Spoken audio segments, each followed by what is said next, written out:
जय हिंद विद्यार्थी मित्रों, हूँ महेंद्रसिंह गोहिल आप सर्व विद्यार्थी भाईओ बहनों world inbox academy digital platform एटले के यूट्यूब चैनल पर स्वागत करूँ। विद्यार्थी मित्रों, ताजेतर में गौण सेवा द्वारा जाहेरात क्रमांक नंबर 301 एटले के रेवन्यू तलाटी सफलतापूर्वक परीक्षा परिपूर्ण करी है। आ पेपर परिपूर्ण थया पछी आशा राखुं छुं कि दरेक विद्यार्थी मित्रों ने खूब सारा मार्क थता हशे। आ साथे भावनगर खाते ऑफलाइन माध्यमथी रेवन्यू तलाटीना तैयारी करता दरेक विद्यार्थीओने न्याय मळी रहे एवो एक वर्कशॉपनुं आयोजन थयेलुं। वर्कशॉपना आयोजन दरमियान इकोनॉमी एटले के अर्थशास्त्र और वर्तमान प्रवाह आ बे सब्जेक्टनुं मार्गदर्शन मैं तमने आपेलुं हतुं। आज बे लेक्चर दरमियान एटले बे सब्जेक्टना जे लेक्चरमांथी जे प्रश्नों आव्या छे एमना विषे तमने वात करवा जई रह्यो छुं। जे पण विद्यार्थी मित्रों ऑफलाइन भण्या छे तेओ पोतानो अमूल्य प्रतिभाव विषे कॉमेंट द्वारा जणावी शके छे। आ साथे जे अगत्यना प्रश्नों पूछाना है एना विषे बात करीए छे। पहलो अगत्यनो क्वेश्चन है ते भाई निचेना पैकी योग्य विधान से पसंद करवानुं कीधुं हतुं अने एमां एवुं कीधुं हतुं के भाई ताजेतरमां देशना वडाप्रधान छे एटले के नरेंद्र दामोदर सिंह मोदी साहेब द्वारा विश्वनो सौथी ऊंचाई उपर रेलवे कमान ब्रिज से बदले के पुल सीनाब पुलनुं निर्माण कर्युं। आपणे आना विषे वात थयेली। पहला क्वेश्चन जोईशुं एनी पछी साबीती के भाई जो आ क्वेश्चन है आ क्वेश्चन आपणी बुकमांथी पूछाणो छे कि अपना लेक्चर के नोटबुक में पूछवानो है कि आप लेक्चर पीडीएफ के लेक्चर नोट में पूछवानो है। पहलो है सीनाब पुल। साहब आपणे बात थयेली छे एनी ऊंचाई साथे बात करी थी, साहब एनी लंबाईनी बात करी थी, क्या निर्माण पामी रह्यो छे एनी पण बात करी थी। साहब आ साथे देशना वडाप्रधान द्वारा प्रथम केबल स्टेन्ड पुल एटले के अंजी पुलनुं उद्घाटन पण कर्युं हतुं। वास्तविक रीते बंने विधान छे ए योग्य साबित थता होय छे। साहब आ पीपीटी छे आपणी के जेमांथी आपणो क्वेश्चन आव्यो छे। आखो सीनाब ब्रिज विषय मैं बात करी थी कि साहब एनो लंबाई अथवा कि ऊंचाई पूछाय तो साहब याद राखे 359 हतुं, लंबाई पूछाय तो 13-15 एटले के 1.3 किलोमीटर सुधी हतुं। ओके, तो मे बी बैठे बैठो क्वेश्चन थई शके। सीनाब ब्रिज साहब खूब अगत्यनो फैक्ट हतो अने ए पूछाई गयो परीक्षामां। साहब आंतरराष्ट्रीय योग दिवसनी बात करता था साहब आपणे। वास्तविक रीते आंतरराष्ट्रीय योग दिवस साहब 21 जूनना रोज उजवातो होय छे। आज 21 जून ये भारतना प्रस्ताव हतो 2014 ने 2015 थी उजवणी स्टार्ट थई थी। 2015 थी उजवणी स्टार्ट थई ए 2025 में 11मो योग दिवस साहब मोदी साहेब द्वारा विशाखापट्टनम उजववामां आव्यो हतो अने गुजरात सरकार द्वारा भाई आपणे में बी पण वात थई होय साहेब गुजरात सरकार द्वारा ई शर्मिष्ठा तळाव एटले के वडनगर खाते आयोजित कर्युं। संपूर्णपणे आना रीते वात थई थी। आमां एक भुजंगासन आसन हतुं ए टोटल 2121 व्यक्ति द्वारा से भुजंगासन आसन करी अने एक गिनीस बुक में वर्ल्ड रेकॉर्ड पण कर्यो हतो अने वात करी थी अने थीम पूछी लीधी छे। तो कयुं हतुं तो भाई योगा फॉर वन हेल्थ अर्थ अने वन हेल्थ साहब एनुं मुख्य थीम विषय हतो साहब। तो आ पण क्वेश्चन साहब आपणे पीपीटी ना पेज मांथी ज आव्यो तो बैठे बैठो साहब योग दिवस एनी थीम पूछी लीधी तो yoga for one earth one health है ना साहब। तो आવું क्वेश्चन पूछाता होय छे बैठे बैठा क्वेश्चन। एसिड वर्षाનું मुख्य कारण શું હોય છે તો ભાઈ એસિડ વર્ષા મુખ્યત્વે પેટ્રોલ ડીઝલ વેહિકલ જે હોય છે એમાંથી સલ્ફર ડાયોક્સાઇડ એટલે કે SO2 અને નાઇટ્રોજન ડાયોક્સાઇડ એટલે NO2 દ્વારા ઉત્પાદિત અથવા કે સર્જિત થતો હોય છે અને એ જે SO2 ને NO2 છે એ વાતાવરણમાં જાય અને મુખ્યત્વે સાહેબ એસિડ વરસાદ માટે જવાબદાર હોય છે। તો અહીંયા તમને લખીને જ આપ્યું पेट्रोल डीजल में SO2 ने NO2 लखे छे अने एमांथी साहेब एसिड वर्षा है ये थती होय मुख्यत्वे बात करी थी। आपणे वात आखी पर्यावरण अधिवेशन आव्या था अने पर्यावरण अधिवेशन दरमियान आपणे करेली तो ये बी आपने खबर हो જોઈએ અને હું વારંવાર કહેતો કે આવું पर्यावरणमांथी पूछाय છે तो अहींया मिथेनનું लख्युं હતું भाई पशुपालन होय छे सेकंड छे ई ચોખામાંથી મિથેનનું ઉત્સર્જન થતું છે। મે બી અહીંયા ગ્રીન હાઉસ ગેસ વિશે આપણે કંઈક વાત કરતા છીએ। યસ, ક્યોટો પ્રોટોકોલ ડિવાઇસોમાં પૂછાઈ ગયો है ना। COP3 क्योटो प्रोटोकॉल 1997-2005 थी अमल में आवे छे पूछातो होय छे क्वेश्चन इजी क्वेश्चन आवा पूछाई गया छे। साहब वस्ती गणतरीना आंकड़ा मुजब 2011 में कयो जिल्लो छे सौथी वधु साक्षरता धरावे छे तो मैं पर्टिक्युलर तमने आंकड़ा साथे कीधुं छे कि भाई 85.65% से साक्षरता दर धरावे छे। एक्जाम में पूछाय तो सूरत टीक करीशुं आपणी बुक में मे बी GCRT में अमदावाद आप्युं छे तो याद राखे वस्ती में गुजरात में साक्षरता दर सौथी वधु कोण धरावे छे तो मैं आखुं आ रीते तमने वस्ती गणतरी कराव्युं हतुं साहब। एमां मैं कीधुं छे वस्ती में सौथी वधु को विस्तार में कोण, जाति दर कोण, साक्षरता कोण, गिचता में कोण। સાહેબ એ ભારતમાં સૌથી વધુ કોણ ને ઓછું, ગુજરાતમાં સૌથી વધુ કોણ ને ગુજરાતમાં સૌથી ઓછું છે. આખી વાત કરી હતી સાક્ષરતા દર અમદાવાદ ને સુરત બંને આવે ત્યારે મેં પણ લખાવેલો છે નીચેનો ફેક્ટ તો 85.65% સાક્ષરતા દર જોવા મળતો હોય છે. ઓકે, તો સાક્ષરતા દર અને વસ્તી ગણતરી તો દર વખતે એક્ઝામમાંથી આવતો હોય છે. દરેક વખતે કંઈક ને કંઈક તમે વસ્તી ગણતરીનો ક્વેશ્ચન છે એ જોતા હોવ છો. મને એક્ઝેક્ટ યાદ નથી પણ મે બી ડિવાઇસોમાં પણ એક વસ્તી ગણતરીનો ક્વેશ્ચન આવી ગયો.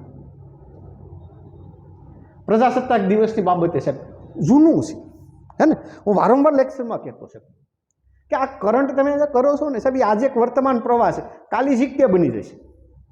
મેં એક આખા પેજમાં તમને લખાવ્યું હતું કે ભાઈ 77મો ક્રમાંકનો, 79મા ક્રમાંકનો, 65મા ક્રમાંકનો, 77મા ક્રમાંકનો, 11મા ક્રમાંકનું કયો કયો ઉજવવામાં આવી, ગાંધીજીને કેટલીમી જન્મજયંતિ છે, ભાઈ સરદાર વલ્લભભાઈ પટેલની કેટલી, બાબા સાહેબ આંબેડકર સાહેબની કેટલામી જન્મજયંતિ, આખું એક પેજમાં મસ્ત મજાનું મેં તમને સજાવીને આપ્યું. એમાંથી ક્વેશ્ચન આવી ગયો. સાહેબ મોરેશિયસના વડાપ્રધાન હતા, વિરાસત ભી વિકાસ એમની થીમ હતી અને એનો ટેબો છે સાહેબ મુખ્યત્વે છે ઉત્તર પ્રદેશ હતો. જો તો યોગ દિવસની અહીંયા વાત થઈ એટલે ભુજંગાસન આવ્યું, પ્રજાસત્તાક દિવસની વાત થઈ છે, રાષ્ટ્રપતિ 77મો ક્રમાંકની વાત થઈ છે, સાહેબ પરેડનો ટેબ્લોની વાત કરી છે, યુપીનો છે મહાકુંભ પ્રથમ ક્રમાંકે અને ગુજરાતનો છે ભાઈ આનંદપુરથી એકતા નગરી થીમ હતી. તો આ પણ ક્વેશ્ચન છે સાહેબ આપણી બુકમાંથી કંઈક ને કંઈક રૂપે પ્રત્યક્ષ રૂપે સાહેબ બેઠા બેઠા આવ્યું. રિઝર્વ બેંક દ્વારા તાજેતરમાં રેપો રેટમાં શું કરવામાં આવ્યું સાહેબ નાણાકીય નીતિ અંતર્ગત. હું વારંવાર કહેતો હતો તમને કે સાહેબ એક્ઝામમાં લખીને આપવું સાહેબ એમપીસીમાંથી ક્વેશ્ચન હશે. શું કામ હોય દર વખતે એક્ઝામમાં દર 2 મહિને હોય છે. હું તમને જે કહું આપણે કૃષિ ક્લાર્કની પરીક્ષા તેમ દેવા જઈશું સાહેબ, કૃષિ ક્લાર્કમાંથી આ એમપીસી શબ્દ ન હોય તેમ કેવું સારું સાહેબ. આ ક્વેશ્ચન અમુક એક્ઝામમાં ક્લિયર જ હોય છે. એમાં રેપો રેટમાં 25 બેઝિસનો ઘટાડો કરી કેટલો થઈ ગયો આવો પૂછો 5-50 ડિવાઇસોમાં એમ પૂછ્યું કે રેપો રેટમાં શું કરવામાં આવ્યું છે, ઘટાડો થયો કે વધારો થયો. એક જ રીતે હતું સાહેબ, અહીંયા પર્ટિક્યુલર પૂછી લીધું, અઘરો બનાવ્યો. ઓલામાં કીધું ભાઈ રેપો રેટમાં ઘટાડો થઈ રહ્યો છે, આપણે બધાને ખબર હતી.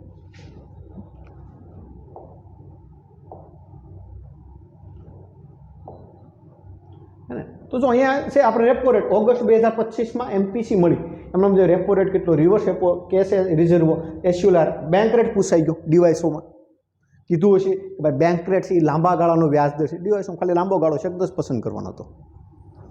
તો સાહેબ બેંક રેપો રેટ કેટલો છે 5.5%. આપણને મે બી અગત્યનો બની શકતો હોય છે. જીઆઈ ટેગ કોને મળ્યો છે અને આ અલગથી મે બી અહીંયા હોય તો હું તમને યસ જોઉં મેં અલગથી આખું મહેનત કરી હતી સાહેબ કે આવું મે બી ફોટો ગોતવા માટે પણ મહેનત કરવી પડતી હોય છે. સાહેબ એમાં એક એવો જીઆઈ ટેગનો ગોતવામાં ગુજરાતની બધી જીઆઈ ટેગ આવી છે. આગળ હમણાં એક એગ્રીકલ્ચર ઓફિસરની લેવાની, એમાં એવું પૂછવાનું નીચેના પૈકી કયા જીઆઈ ટેગ જે એગ્રીકલ્ચર છે, ખાદ્ય પદાર્થ છે, તો ગીરની કેસર કેરી, કચ્છી ખારેક, ભાલિયા ઘઉં, અમલસાટ શીખવું, હમણાં 28મા ક્રમાંકનું જીઆઈ ટેગ મળ્યું. ક્વેશ્ચન આવી ગયો સાહેબ, ઈ ક્વેશ્ચન બેઠે બેઠા આવ્યું, ગીરની કેસર કેરી, કચ્છી ખારેક, અમલસાટ શીખવું. કહેવાનો અર્થ કે એક્ઝામમાં ક્વેશ્ચન છે એ ધારીએ ને એવા જ પૂછાતા હોય છે. ઇસરોના વડા કોણ છે સાહેબ? વી નારાયણ. આપણે અધ્યક્ષ બધા તાજેતરમાં નિમણૂક થઈ છે એના વિશે વાત કરતા હતા ત્યારે યુપીએસસી વાત થઈ છે, સેબી, આરબીઆઈ, નાણાપંચ ગુજરાતનું, ભારતનું, બધી એની સાથે આપણે વાત થઈ છે. કેસી નિયોગી, એન કે સિંઘ, અરવિંદ પનગઢિયા, એ બેઠો ક્વેશ્ચન આવ્યો સાહેબ. ઇસરોના અધ્યક્ષ કોણ છે? વી નારાયણ. કસ્તુરી રંજન પણ પૂછાવો જેવો ક્વેશ્ચન હતો. યસ, જો અર્થતંત્રમાં ફુગાવો હોય ત્યારે આરબીઆઈ રેપો રેટમાં શું કરતું હોય છે સાહેબ, અથવા કે આરબીઆઈ છે બેંક રેટ વધારી નાણાંનો પુરવઠો ઘટાડે છે જેથી ફુગાવો ઓછો થાય. પહેલાં સમજીએ સાહેબ, હે ને.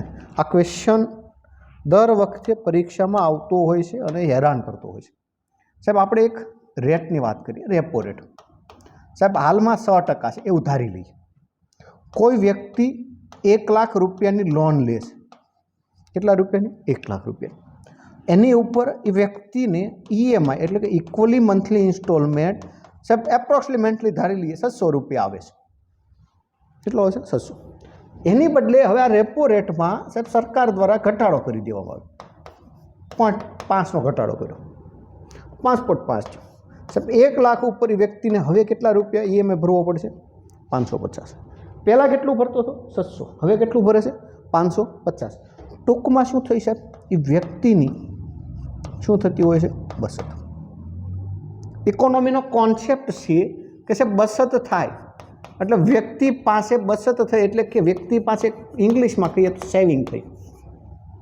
સાહેબ સેવિંગ થાય એટલે વ્યક્તિ ખર્ચ કરવા પ્રોત્સાહિત થાય. સાહેબ આપણા ગંજામ પૈસા પડ્યા ને તો આપણે એમ થાય કે ના વાપરી નાખું અને ભાઈબંધને સાપ આવી આવું ફરી આવું, એ ખર્ચ કરવા પ્રેરિત થાય. સાહેબ ખર્ચ વ્યક્તિ કરે એટલે ટૂંકમાં સાહેબ માર્કેટમાં પૈસા વધે. સાહેબ પૈસા વધે ને એટલે ટૂંકો અર્થ એમ થાય કે માંગ વધે. સાહેબ માંગ વધે એટલે 100% ભાવ વધારો થાય અને શું થાય? ફુગાવો નિર્માણ થાય. આખો કોન્સેપ્ટ. અને વિરોધમાં જાવ તો ફુગાવો ઘટે. ઓકે, મે બી આમાં યાદ રાખીએ, અર્થતંત્રમાં ફુગાવો હોય ત્યારે આરબીઆઈ છે એ રેટ વધારે છે. ફુગાવો છે સાહેબ. ફુગાવો શું કામ થયો છે સાહેબ? બચત ઘટાડો થયો છે. હવે ફુગાવાનું વિરોધમાં જવું છે તો બેંક શું કરશે સાહેબ? વ્યાજ દર વધારી દે. તેનાથી ભાઈ વ્યક્તિની બચત ઘટે, ખર્ચ ઘટે, ખર્ચ ઘટે એટલે માર્કેટમાં પૈસા ઘટે, પૈસા ઘટે એટલે વ્યક્તિની માંગ ઘટે, માંગ ઘટે એટલે છે પુરવઠો સામે સ્થાયી વધતો જાય એટલે તરત ને તરત છે એ ફુગાવામાંથી ઘટાડો થતો હોય છે. ઓકે, આ કોન્સેપ્ટ છે. અને આ પૂછવા જેવો તો હસમુખ કાકાને બહુ વાલો ક્વેશ્ચન હતો પંચાયતમાં. તો જો અહીંયા મેં તમને લખાવ્યું હતું કે રેપો રેટ ઘટે તો ફુગાવો વધે, મોંઘવારી વધે. તો એક્ઝામ્પલ સાથે પણ મેં અહીંયા કીધું હતું ને, ફુગાવો વધે, મોંઘવારી વધે. ક્વેશ્ચન એમપીસી નાણાકીય નીતિ ઘડનારી જે સમિતિમાંથી છે ને, એમાંથી દર વખતે એટલીસ્ટ એક ક્વેશ્ચન હોય છે. દર વખતે એક ક્વેશ્ચન કન્ફર્મ. પ્રથમ સેટેલાઇટ સાહેબ આપણે ઈસરો વિશે વાત કરતા હશું ત્યારે તો ભાઈ ઈસરોમાં તમે જુઓ તો આમાંથી તમે જુઓ તો આર્યભટ્ટ પ્રથમ ઉપગ્રહ છે સાહેબ, એનું નિર્માણ કર્યું તો ઈસરો સાથે કોણ કોણ સંકળાયેલા છે? ઈજો સાહેબ. હોમી બાબા ઈસરો સાથે નહોતો સંકળાય, ભારતના પરમાણુ કાર્યક્રમમાં સંકળાયેલા. આપણે ઓલરેડી વાત થયેલી છે જેને ભારતના પરમાણુ કાર્યક્રમના પિતા કહીએ. આપણે બાર્ક નામના યુનિયનની વાત કરીએ છીએ. આપણે પરમાણુ કાર્યક્રમ 3 ભાગમાં વિભાજિત થયો ત્યારેની વાત કરીએ છીએ સાહેબ. જગદીશચંદ્ર બોઝ જે વાસ્તવિક રીતે વનસ્પતિની સંવેદનશીલતા માપવા માટે ક્રિસ્પોગ્રાફ એવો કંઈક શબ્દ પ્રયોગ થતો છે એની માટે જાણીતા હતા. સીવી રામન એ પ્રથમ વ્યક્તિ સાહેબ એશિયાના જેને ફિઝિક્સ ક્ષેત્રમાં નોબેલ મળ્યો હતો. એક જ માત્ર સેટેલાઇટ ઈસરો સાથે સંકળાયેલા કોણ હતા? વિક્રમ સારાભાઈ સાહેબ. અહીંયા આપણે વાત થઈએ છીએ. યસ, જો આ ક્લાસવર્ક બુકમાંથી કોઈ ભાઈએ લખેલું છે એનીમાંથી આપણે કર્યું છે. એનું મુખ્ય કારણ એ હતું કે પહેલાં શરૂઆતના 2 લેક્ચર એવા હતા છે કે જ્યાં લેક્ચર સ્ટાર્ટ કર્યું અને લાઇટ વહી ગઈ, જેના પરિણામે આપણે એમની જે ક્લાસવર્ક બુક જેમને લખ્યું છે સારું એમની ક્લાસવર્ક બુક લાવી અને તમને સાબિતી આપી છે. ઓકે, જે મે બી ઓફલાઈન ભણ્યા છે એમને મે બી ખબર હશે કે ભાઈ લાઇટ ન હતી અને આપણે વિદ્યાર્થીઓને લોસ ન જાય એ માટે આપણે લાઇટ વિના એટલે કે ભાઈ મૌખિક રીતે ભણાવીને વિદ્યાર્થીઓને લખાવ્યું હતું અને જે આવ્યા છે એમને ન્યાય મળી રહે એ માટે. ઓકે, તો વિક્રમ સારાભાઈ છે એ અવકાશ વિજ્ઞાનના પિતા, એની સાથે વાત કરી. જો કેટલા ક્વેશ્ચન આવ્યા. જો વિક્રમ સારાભાઈ, અધ્યક્ષ કોણ? વી નારાયણ. પૂછાઈ ગયું. ઈસરો તો ગોલ્ડન ટોપિક છે સાહેબ. હું ઈસરો દર વખતે કહું છું 5 ક્વેશ્ચન તો ઈસરોના હોય 5. તમે જોજો 2 તો આવી ગયા છે. પ્રથમ પરમાણુ રિએક્ટર સાહેબ અપ્સરા છે. જો આપણે પરમાણુ રિએક્ટરની વાત થઈ છે ત્યારે 7-8 મેં તમને લખાવ્યા હતા. ત્યાં કીધું હતું કે સાહેબ રિએક્ટર કોણ છે? તો કે અપ્સરા. તો મેં બી આવું યાદ રાખો. જો આવું પૂછાઈ જાય. કાંકરાપરા પ્રથમ સ્વદેશી પરમાણુ રિએક્ટર છે. આ વારંવાર પૂછાતું હોય. તારાપુર પ્રથમ રિએક્ટર, કલ્પકમ સેકન્ડ છે, કુંડનકલમ યુપીનું નરોરા, રાજસ્થાનનું રાવતભાટા અહીંયા ક્રોસિંગમાં થઈ ગયું છે. ઓકે, તો આ ક્વેશ્ચન પણ આપણે અહીંયા ગણી શકાય તો બેઠે બેઠો જ હતો સર. બાયોડાયવર્સિટી હેરિટેજ સાઇટ તરીકે જાહેર કરવામાં આવ્યું છે. કોને જાહેર કરવામાં આવ્યું છે? ગુનેરી. તો જુઓ મે બી ક્યાં? યસ, તો ગુનેરી છે એ બાયોડાયવર્સિટી થયું પડ્યું. યુનેસ્કો હું કહેતો હતો ભાઈ યુનેસ્કોમાંથી એકાદો ક્વેશ્ચન હોય. વૈશ્વિક યુનિયન છે ને એ પૂછવા જેવા ક્વેશ્ચન છે. આ વખતે વિશ્વ વિરાસત સ્થળમાં ન ગયા તો એ લોકો યુનેસ્કોમાં આવી ગયા. યુનેસ્કોમાંથી છે બાયોડાયવર્સિટી વિરાસત સ્થળ છે ગુજરાતનું સૌ પ્રથમ છે. પૂછાય હે ને? તો ગુનેરી છે એ પૂછાઈ ગયું છે. આ બ્લુ ફ્લેગ સર્ટિફિકેટ તો કેટલી એક્ઝામમાં પૂછવાનું છે. શિવરાજપુર બીચ, દ્વારકા. સિંહની વસ્તી ગણતરી વિશે આપણે વાત થઈ છે સાહેબ. એમાં ક્વેશ્ચન હતો કે ભાઈ 2020થી લઈને 25ના ગણીમાં સિંહની વસ્તી કેટલી થઈ? 677 હતી, એમાંથી વધારો થયો 32% અને સિંહની વસ્તી થઈ ગઈ છે 891. સાહેબ કેટલા ટકાનો શું પૂછ્યું છે? વધારો થયો 32%. એક્ઝેક્ટ મેં કીધું છે 32.02%. ક્યાં છે? યસ, સિંહ. સાહેબ 18 ઓગસ્ટે સિંહ નવાબ દ્વારા જે વાસ્તવિક રીતે 32%નો વધારો થયો છે ને. વાઘની વાત થઈ છે પ્રોજેક્ટ ટાઈગર અને પૂછાઈ ગયો છે ક્વેશ્ચન. સાહેબ લોકોમોટિવ પ્લાન્ટનું ક્યાં નિર્માણ થયું છે? વાસ્તવિક રીતે દાહોદ ખાતે નિર્માણ થયું. અમે તમને એક પેજમાં એટલીસ્ટ 15 ફેક્ટ લખાવ્યા છે કે પરંપરાગત મેડિસિન સેન્ટર જામનગરમાં બન્યું, ગ્રીનફિલ્ડ એરપોર્ટ છે એ રાજકોટમાં બન્યું, સેકન્ડ દાહોદમાં બની રહ્યું છે, સર સિટી ધોલેરા છે, સેમિકોન સિટી છે એ ધોલેરા છે. સેમિકોન સિટીએ વાત કરી છે, તમે કીધું છે સેમિકન્ડક્ટર પોલિસી ગુજરાત સરકાર લાવી છે. સાહેબ તો આ બધા ક્વેશ્ચન હોય છે. કોઈ મેં 15-20 તમને ફેક્ટ લખાવે છે સાહેબ, એ 15-20માંથી જો લોકોમોટિવ એન્જિન મેં તારે કીધું છે કે આ એક પેજમાંથી હું તમને જે લખાવે એમાંથી 100% ક્વેશ્ચન હશે. આવી ગયું છે દાહોદ ખાતે locomotive plant. Locomotive Dholera first sir city હતું, ભારતનું સેકન્ડ સર સિટી કોઈ પૂછાય તો દાહોદ હમણાં બન્યું. હે ને? આપણે ક્વેશ્ચન સોરી અગત્યનો આપણે ગણી શકાય. યસ સાહેબ, સોલાર મુખ્યત્વે રેલવે સ્ટેશન હોય એના જે પાટા હોય એમની વચ્ચે જે ગેપ રહેલો હોય ને ગેજ આપણે કહેતા હોય, એ ગેજની વચ્ચે સોલાર પ્લેટ ઇન્સ્ટોલ કરવામાં આવી છે. સૌ પ્રથમ થઈ છે અને ક્યાં થઈ છે સાહેબ? વારાણસી. સાહેબ મે બી આપને આવું ક્યારેક પૂછાય છે તો આવું બનારસ મુખ્યત્વે આપણે એને ઓળખતા હોઈએ છીએ. જો કવચ સિસ્ટમ રેલવે અકસ્માત બનારસ છે સાહેબ. રુદ્રાસ્ત ભારતની સૌથી લાંબી, હે ને? ગોમતીનગર વિશે આપણે વાત થઈએ છીએ કે ભાઈ ભારતનું સૌ પ્રથમ ખાનગી railway station, Vande Bharat train, T18 train, Namo Bharat rapid train, bullet train વાત થઈ હોય તો બધા કરંટના વાત થઈ હોય છે, પૂછવા જેવા હતા. સૌ પ્રથમ જ્યાં હોય ને, હજી તેમને એક્ઝામમાં મેં બી માર્ક ઓછા થાય છે તો એમને મેં બી એકાદી વખત આવું જોઈ લેવાય છે. જો આ ખૂબ અગત્યનો ક્વેશ્ચન મેં કીધું હતું કે ભાઈ પૃથ્વીના આવરણ હોય ને સાહેબ એમની વચ્ચેના ક્વેશ્ચન આવે આવવાના. આપણે ઓઝોન વિશેની વાત કરતા હતા, વિયેના કન્વેન્શનની વાત થઈ છે, કિગાલી કન્વેન્શનની વાત થઈ હોય છે, તો એમાં મોન્ટ્રીયલ કન્વેન્શનની આપણે વાત થઈ છે. એમાંથી આપણે ઓઝોનમાંથી છે એ બીજું જો અહીંયા ઓઝોન લખ્યું હતું બેન, તો આ ઓઝોનમાંથી આપણે ગયા હતા છે આયનાવરણની વિશે વાત થઈ, પૃથ્વીનું શોભાવરણ, સમતાવરણ, મધ્યમના આયનાવરણ. આ ડિવાઇસોમાં પણ આના જેવો જ એકાદો ક્વેશ્ચન આ પૃથ્વીના આવરણમાંથી જ હતું. તો સાહેબ આ બેઠો પૂછે, વારંવાર ઓઝોન પૂછાતું હોય કયા આવરણમાં આવ્યું, ડાયરેક્ટ આયનાવરણ આવી ગયું છે એક્ઝામમાં. આ તો સાહેબ ગોલ્ડન ટોપિક છે. દર પરીક્ષામાં આ જે આપણે જે આકૃતિ છે ને સાહેબ એમાંથી ક્વેશ્ચન હોય ભાઈ. દર એક્ઝામ કોઈ પણ એક્ઝામ લઈ લે ભાઈ સાહેબ. સમાનવ ભારતનું સૌ પ્રથમ મિશન સાહેબ એનું નામ શું છે? ગગનયાન.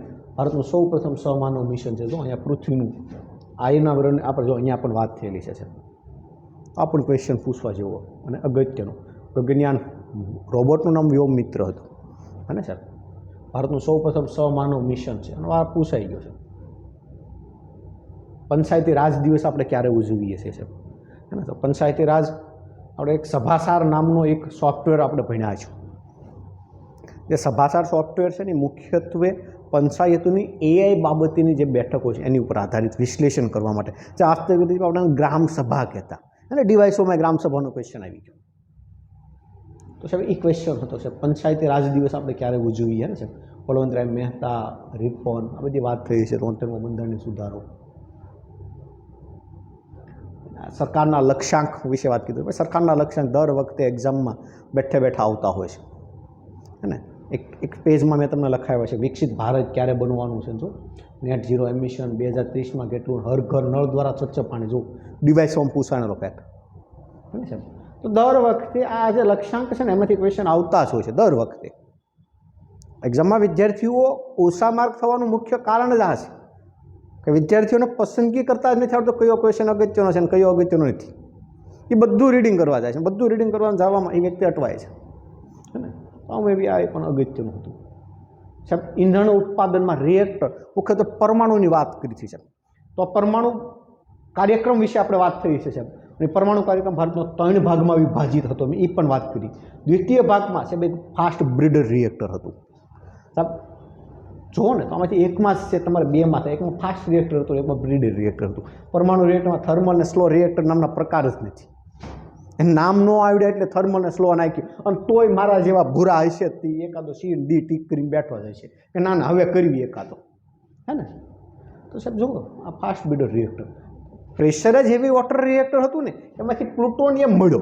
એટલે એમાં ઈંધણ વપરાશ નહોતો થતો સાહેબ, એમાં ઈંધણનો વારંવાર વપરાશ કરવો પડતો અને વારે જે અવશોષિત પદાર્થ મળતો હતો સાહેબ. અહીંયા જેટલું ઈંધણ નાખો છો ને એનાથી ડબલ ઈંધણ તમને મળે છે સાહેબ. પરમાણુ ઈંધણ એટલે પ્લુટોનિયમનું યુરેનિયમનું મિશ્રણ કરવામાં આવ્યું, હે ને? તો સાહેબ આવું ફાસ્ટ બ્રીડર રિએક્ટરનું પરમાણુ ઉર્જામાં વાત થઈ હોય સાહેબ.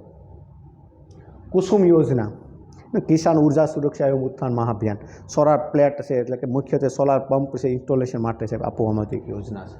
તો ખેડૂતોને સસ્ટેનેબલ સોલાર પંપ આપવા માટેની આખી યોજના છે. તો કુસુમ ઉર્જા સોલાર પંપ અથવા સૌર પંપ ટાર્ગેટ પણ આપણે જેદી આપણે વાત થઈ હોય ત્યારે આપણે વાત થયેલી છે. આંતરરાષ્ટ્રીય હવામાન કેટલા એવા છે સાહેબ? અને તો આપણે કીધું 4 આમ મુખ્યત્વે આપણા આંતરરાષ્ટ્રીય એરપોર્ટ છે સાહેબ. એમાંથી એ લોકોએ 3 જ પૂછ્યા છે. અમદાવાદવાળું ન પૂછ્યું, કારણ કે એને ખબર છે બધાને આવડે છે. તકલીફ પડવાની હતી સુરતમાં, મે બી વડોદરામાં પડે છે, બાકી આ બધું હતું. રાજકોટ તો ગ્રીનફિલ્ડ એરપોર્ટ હતું. તો ભાઈ આપણા ગુજરાતના એરપોર્ટ અમદાવાદ, સુરત, વડોદરા અને રાજકોટ, મુખ્યત્વે અમદાવાદ અને Surat airport authority of India દ્વારા માન્યતા પ્રાપ્ત છે. આ બંને નથી. ગ્રીનફિલ્ડ એરપોર્ટ છે સાહેબ સૌ પ્રથમ વખત નિર્માણ પામ્યું હોય ને. ટેલિકોમ્યુનિકેશન સાથે સંબંધિત બાબતોમાં સરકારની નીતિઓ બાબતે એક યુનિયન સાહેબ. ટેલિકોમ્યુનિકેશન એટલે આપણે અહીંયા વાત થઈ હોય સાહેબ, આખી સંસ્થાઓ જો આ પ્રેઝન્ટેશન હોય છે લેક્ચરમાં, અને વિદ્યાર્થીઓને એવું પ્રેઝન્ટેશન આપીએ કે વિદ્યાર્થીને એક જ વખત જોવાનું રહે. આ એમને રિવિઝન થાય છે. RBI આપ્યું, સ્થાપના વર્ષ, અધિનિયમ, ઉદ્દેશ અને વડુ મથક સાહેબ આ બધું આપી દીધું. અને વિદ્યાર્થીઓને એમાંથી પછી આનો માત્ર ઉપરસલી નજર ફેરવવાની રહે. એક જ ઉદ્દેશ અહીંયા વર્લ્ડ ઇન બોક્સમાં રહેલો છે કે ભાઈ વિદ્યાર્થીઓને ઓછામાં ઓછું મટીરિયલ કન્ટેન્ટ પેજ સ્વરૂપે આપો, અને એમાંથી વધુમાં વધુ ક્વેશ્ચન કઈ રીતે પૂછાય એ વિદ્યાર્થીઓને વર્લ્ડ ઇન બોક્સનો ઉદ્દેશ. આમ જોવા જઈએ તો આખા ભાવનગરમાં, આખા ગુજરાતમાં સૌ પ્રથમ વખત આવું વર્કશોપનું આયોજન થયું કે જ્યાં વિદ્યાર્થીઓને મેક્સિમમ કન્ટેન્ટ આપવામાં આવે. બધા સરના લેક્ચરમાંથી સાહેબ મેક્સિમમ ક્વેશ્ચન આવ્યા છે. બંધારણમાંથી હોય, જીઓગ્રાફીમાંથી હોય, મેથ્સ રિઝનિંગમાંથી હોય, ઇંગ્લિશ ગુજરાતીમાં મેક્સિમમ ક્વેશ્ચન આવ્યા છે. શું કામ? તો ભાઈ એવી ફેકલ્ટીઓ અહીંયા ભણાવે છે, તમને એવી વ્યક્તિઓ તમને પીરસી રહી છે કે જેની પાસે ઓલરેડી સાહેબ મોર ધેન ઇનફ છે એ નોલેજ છે ને. તો જો આ બધું પૂછાતું હોય છે, આ આખું પ્રેઝન્ટેશન વિદ્યાર્થીને એક જ વખત છે આમાંથી નોલેજ લેવાનું હોય. આ ટ્રાયનું પૂરું નામ પણ હમણાં કાંઈક પૂછાઈ ગયું, સેબીનું પૂછાઈ ગયું છે. તો આ બધું હોય, નીચે બધાના પૂરા નામ લખાવ્યા હોય.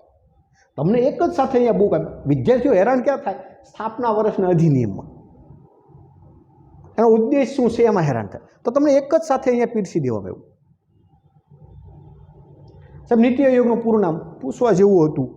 શું આમ તો આમાં કાંઈક હેરાન કર્યું? National institute of technology India ને એન્ડ ટેકનોલોજીકલ અને ફોર ટ્રાન્સફોર્મિંગ ઇન્ડિયા છે. તો એકાદામ થોડું ઘણું અઘરું લાગે એવું હતું ટેકનોલોજીકલ. જ્યારે ટેકનોલોજીયા તમે જે કહો છો ને એ ટેકનોલોજીયા નહોતું સાહેબ, ટ્રાન્સફોર્મિંગ ઇન્ડિયા હતું. સાહેબ રાષ્ટ્રીય સંસ્થા કોની માટે હતી છે? તો કે ભાઈ ફોર ટ્રાન્સફોર્મિંગ ઇન્ડિયા, ભારતમાં પરિવર્તન લાવવા માટેની સંસ્થા હતી. NITI Aayog, GST, RBI is most important topic in competitive exam. દરેક સ્પર્ધાત્મક પરીક્ષા, એમાં બી કોન્સ્ટેબલ હોય તોય પણ અને UPSC હોય તો પણ સાહેબ આમાંથી ક્વેશ્ચન હોય ને હોય.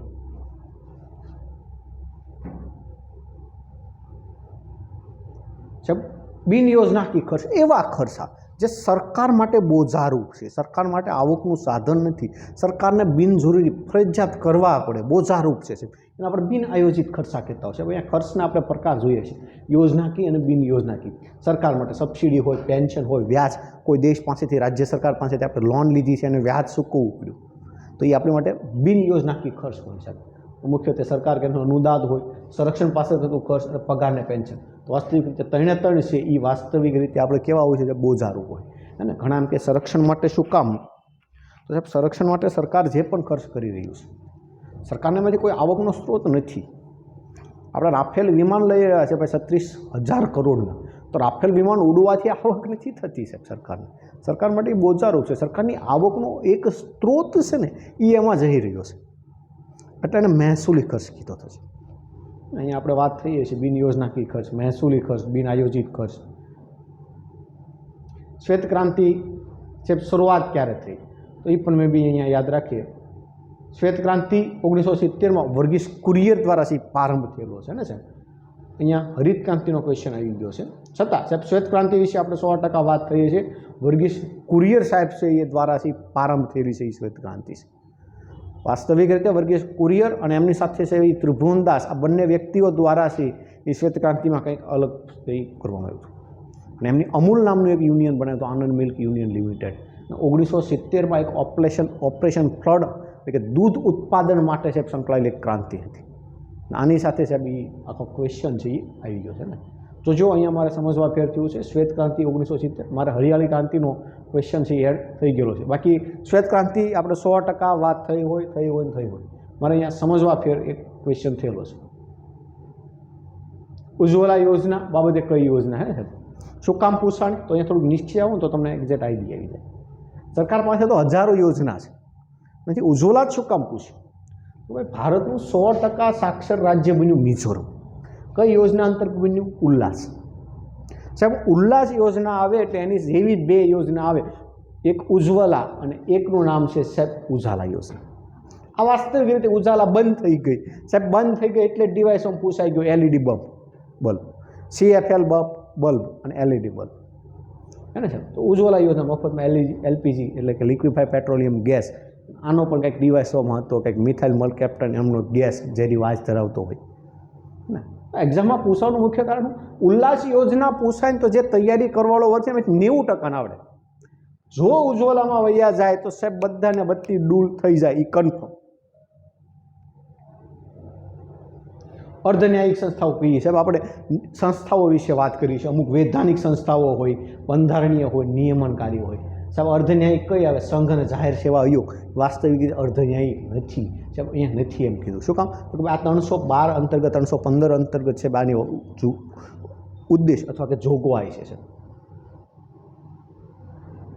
સ્વતંત્રતા પૂર્વ ભારતીય અર્થતંત્ર બાબતે કયો વિકલ્પ યોગ્ય છે સાહેબ? હે ને સાહેબ, તો પ્રાથમિક ઉત્પાદનમાં ચોખ્ખું નિકાસકાર હતું સાહેબ. જુઓ તો પ્રાથમિક ઉત્પાદન છે, પ્રાથમિક ઉત્પાદન એટલે કે મુખ્યત્વે કૃષિ ક્ષેત્રની વાત કરવામાં આવી છે સાહેબ. રોજગારમાં સૌથી વધુ મુખ્યત્વે કોણ હતું સાહેબ? કૃષિ.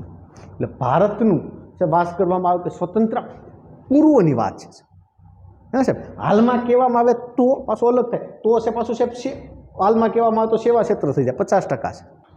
ઓકે, તો મે બી અહીંયા હું પૂછ્યું સ્વતંત્રતા પૂર્વ વાસ્તવિક રીતે કોણ આવશે? પ્રાથમિક ઉત્પાદનોમાં ભારત છે ચોખ્ખું નિકાસકાર દેશ. કારણ કે મે બી તમે કંઈક ઇતિહાસમાં શબ્દ સાંભળ્યો હોય કે ભારત એક કૃષિ પ્રધાન દેશ હતો હે ને સાહેબ. એનું મુખ્ય હતું ભાઈ. નવીનીકરણ ઉર્જા મંત્રાલયનું છે બિન અશ્મિભૂત ઉર્જાનો કુલ ક્ષમતામાં કેટલા ટકા ફાળો છે સાહેબ? અહીંયા આપણે કીધું 50%થી વધુ. વાસ્તવિક રીતે 49% આ લોકોએ યોગ્ય આશો પાડેલો છે. તો આ પણ મે બી આપણે ખબર હોવું જોઈએ.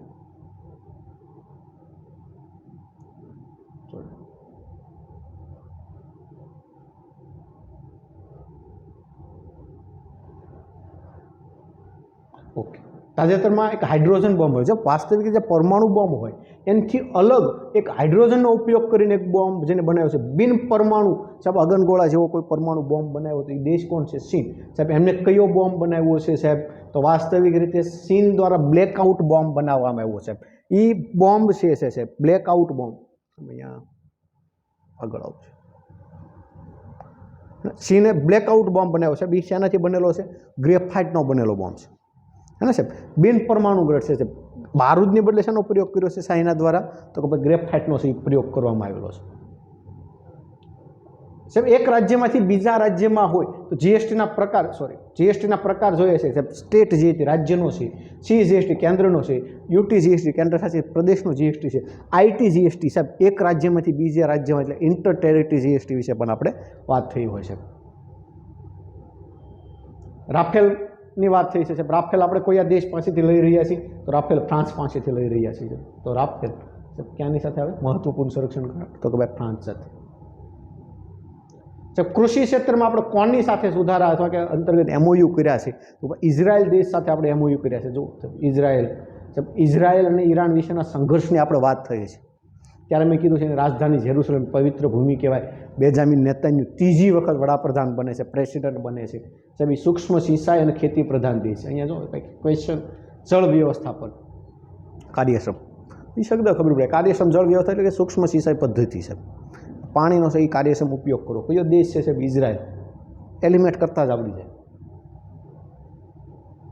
સાહેબ. જમીનથી હવામાં પ્રહાર કરતી એટલે કે સામ મિસાઇલ કહી છે, સરફેસ ટુ એર મિસાઇલ. તો આપણે મિસાઇલની વાત કરતા હોઈશું ત્યારે ઇન્ટરકોન્ટિનેન્ટલ બેલિસ્ટિક મિસાઇલની વાત કરી અને એની અંતર્ગત IGMDP integrated guided missile development program કીધી. 5 મિસાઇલની વાત કરી હતી સાહેબ. એમાં કીધું છે પહેલી 2 મિસાઇલ સરફેસ ટુ સરફેસ છે, પછીની 2 જે કહેવાય છે પાટણ સૂત્ર કીધું છે, ત્રિશુલ અને આકાશ સાહેબ મુખ્યત્વે કેવી છે સરફેસ ટુ એર મિસાઇલ. તો સરફેસ ટુ એર મિસાઇલ કઈ આવે આકાશ સાહેબ. રામસર સાઇટ કઈ હે ને તો થોળ, વઢવાણ ને ખીજડીયા સાહેબ. જો અમે કીધું હતું આ 3 શબ્દ એવા છે સાહેબ એક્ઝામમાં આવે. શું કામ આવે ભાઈ બધા 4 છે, કોને ક્યાં ફિટ કરવાની ખબર જ નહીં પડે. 4 વર્લ્ડ હેરિટેજ સાઇટ છે, 4 રામસર સાઇટ છે અને 4 સાહેબ રામસર શું કહેવાય એનાથી અગત્યનું નેશનલ પાર્ક છે. તો રામસર સાઇટમાંથી પૂછાઈ ગયું કોણ આવે છે ને કોણ નથી. તેજસનું નિર્માણ કોના દ્વારા કરવામાં આવ્યું તો ભાઈ હિન્દુસ્તાન એરોનોટિક્સ લિમિટેડ સાહેબ. આ મેં જે તમને કરંટ છે એ આપ્યું હતું PDF સ્વરૂપે બુકમાં સાહેબ મારા પોતાના લખાણથી, અમારા પોતાના લખાણ દ્વારા. તો SLR તેજસ છે સાહેબ light combat aircraft Hindustan aeronautics limited દ્વારા નિર્માણ થયેલું છે. આપણને યાદ રાખો. તો માનવને અવકાશમાં મોકલવાનું મહત્વાકાંક્ષી મિશન છે ગગનયાન. તો આપણને યાદ રાખે છે આ પૂછાઈ ગયું સાહેબ. લોકોમોટિવ પ્લાન્ટનું નિર્માણ ક્યાં થઈ રહ્યું છે તો સાહેબ દાહોદ ખાતે છે એનું નિર્માણ થઈ રહ્યું છે. એક શિંગી ગેંડાના જંગલોમાં ક્યાં જોવા મળે છે સાહેબ? એક શિંગી ગેંડા ક્યાં જોવા મળે જોવો છે અસમ. આ વર્લ્ડ હેરિટેજ સાઇટની વાત થઈ છે સાહેબ. એમાં મોહિદ્દમની વાત થઈ છે સાહેબ. 3 છે માનસ, કાજીરંગા અને મોહિદ્દમ. તો કાજીરંગામાં એક શિંગી ગેંડા જોવા મળે. કાજીરંગા ક્યાં એવું અસમ. તો એક શિંગી ગેંડા મુખ્યત્વે ક્યાં જોવા મળતા હોય છે અસમમાં સાહેબ. ઇથેનોલ બ્લેન્ડિંગ પેટ્રોલ સાહેબ કેટલા ટકા કરવાનું છે 20% 2025 સુધીમાં. તો તમે લખીને આપ્યું હતું 2030માં કરવાનું હતું પણ એમની પૂર્વજ ભારતે 2025માં જ ટાર્ગેટ હાંસલ કરી લીધા હે ને. PPT ખોલશો એટલે તમને મે બી છે એ આખું ચિત્ર સાથે તમને જોવા મળશે. ઓકે તો એટલા ક્વેશ્ચન છે એ આપણી તાજેતરમાં સાહેબ રેવન્યુ તલાટીની પરીક્ષામાં પૂછાણા સાહેબ. પ્રત્યક્ષ નહીં તો પરોક્ષ રીતે એટલીસ્ટ 40થી પણ વધુ ક્વેશ્ચન છે એ રેવન્યુ તલાટીની પરીક્ષામાં પૂછાણા છે. આશા રાખું છું કે આ સેશન તમને કંઈક મદદરૂપ થશે. વિદ્યાર્થી મિત્રો આવનારા સમયમાં સાહેબ વર્લ્ડ ઇનબોક્સ ભાવનગર દ્વારા મુખ્ય પરીક્ષાની તૈયારી કરવા ઈચ્છતા જે મુખ્યત્વે રેવન્યુ તલાટી હોઈ શકે, ટેટાટ હોઈ શકે, ગૌણ સેવાની CCU હોઈ શકે કે PSI હોઈ શકે કે જેમાં ડિસ્ક્રિપ્ટિવ એક્ઝામની પરીક્ષાઓ છે, મુખ્ય પરીક્ષા છે જેમ લખવાવાળી લિખિતવાળી પરીક્ષા છે એની તૈયારી માટે વર્લ્ડ ઇનબોક્સ એકેડમી દ્વારા આવનારી 5 ઓક્ટોબરથી સાહેબ એક વીકલી બેચ સ્ટાર્ટ થઈ રહી છે. હું આશા રાખું કે દરેક વિદ્યાર્થી મિત્રો કે જેમને મુખ્ય પરીક્ષા લખવી છે એ જોડાય. વાસ્તવિક રીતે એક વર્ગ એવો છે કે એ પરીક્ષા આવે ત્યારે તૈયારી કરે છે સાહેબ. રેવન્યુ તલાટી જેવી મુશ્કેલી તમને ન સર્જાય એ માટે અગાઉથી તમે મુખ્ય પરીક્ષાની તૈયારી સ્ટાર્ટ કરો. રેવન્યુ તલાટીમાં જે 1 મહિનાનો સમય આપી દીધો અને કહી દીધું કે ભાઈ હજી પરીક્ષાના પેપરના OAમાં કુંડાળા નહોતા ઘોટાણા, ત્યાં કહી દીધું ભાઈ હવે મુખ્ય પરીક્ષા છે. 1 મહિનામાં તૈયારી કરવી થોડીક અઘરી છે.